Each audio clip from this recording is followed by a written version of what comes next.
Padma Vibhushan award వచ్చిందని తెలిసిన క్షణం నిజంగా ఏం మాట్లాడాలో ఎలా రియాక్ట్ అవ్వాలో తెలియని పరిస్థితి. మన దేశంలో రెండవ అత్యున్నత పౌర పురస్కారం పద్మవిభూషణ్ లభించినందుకు నాకు నిజంగా చాలా సంతోషంగా ఉంది.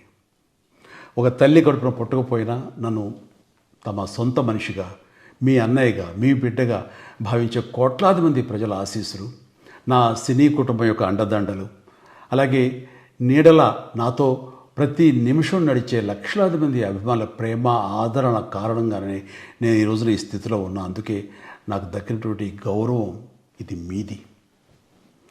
మీరు నాపై చూపిస్తున్న ప్రేమ, ఆప్యాయతలకు నేను ఏమిచ్చి రుణం తీర్చుకోగలను?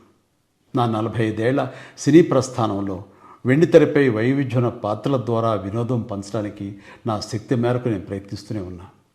నిజ జీవితంలో కూడా నా చుట్టూ ఉన్న ఈ సమాజంలో అవసరమైనప్పుడు నాకు చేతనైన సాయం చేస్తూనే ఉన్నా.